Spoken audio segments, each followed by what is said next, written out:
Nou weer vers 3. Geseënd is die God en Vader van ons meester, Yeshua, die Christus, wat na sy grote barmhartigheid ons die wedergeboorte geskenk het. Dis vir my. Wat is die gevolg daarvan? Tot 'n lewende hoop. Wat is 'n lewende hoop? Wat is my hoop? Dis hoe ek voel oor my toekoms. Is ek positief of is ek negatief? As ek negatief is, dan beteken dit ek het 'n swak hoop. Ek kyk na die wêreldomstandighede, ek kyk na Suid-Afrika.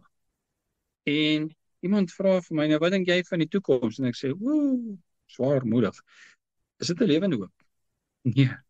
Dis 'n baie negatiewe, donker hoop. Nou gee die wedergeboorte vir my 'n lewende hoop. 'n Lewende hoop? Hoekom 'n lewende hoop? Want as ek net kyk na die werklikheid om my, wat ek my sintuie kan waarneem, gaan almal dood. So wat se hoop het jy? Ek gaan doodgaan. Van graf toe. Almal gaan graf toe, ek gaan graf toe. Nou gee hy vir my 'n lewende hoop. Wat beteken dit? Ek gaan nie sterf. Hoe kan ek dit reg?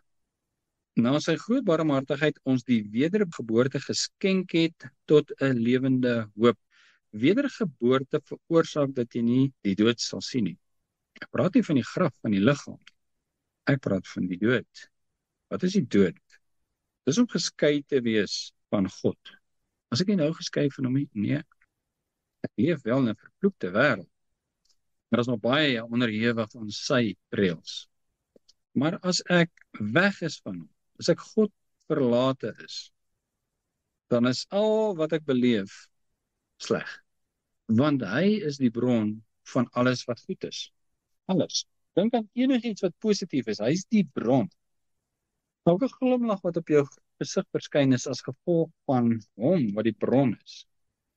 As hy weg is al wat goed is weg en jy beleef net sleg. Net sleg. Hartseer, verdriet, eensaamheid, selfverwyt, pyn, smart, siekte, net dit. Aanhoudend. Jy kan nie doodgaan. Kom nie. Want ons is ewige wesens. Ons is geskape na die beeld van God. Jy kan nie doodgaan nie, ons kan nie doodgaan nie. Wat gebeur as jy dan nou fisies in die graf beland? Jy kom aan die ander kant uit en jy is of God verlate, of jy is in sy koninkryk. Wat maak die verskil? Wedergeboorte. En dis al. Wedergeboorte. As jy weergebore is, gaan jy koninkryk van God in. As jy nie weergebore is nie, dan gaan jy hel toe. En wat sê hel? God verlate. Dis 'n nare plek.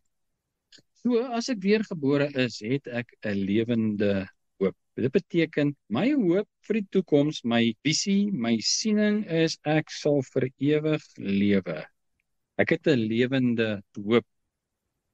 As ek hier iets oorkom, as 'n bus oor my ry, is ek in die koninkryk van God. Yeshua het vir die persoon wat langs hom gehang het, aan die kruis gesê, vandag sê jy saam met my in die paradys wees. Die bus vandag oor jou ry, is net zoom, en jy is 'n ander dimensie. Jy is daar. En dis ons hoop, 'n lewende hoop. Waar kry ons dit?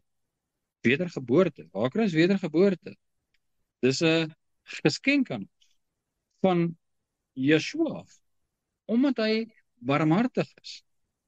En omdat ons volgens sy voorkennis uitverkies is. Omdat hy ons liefhet.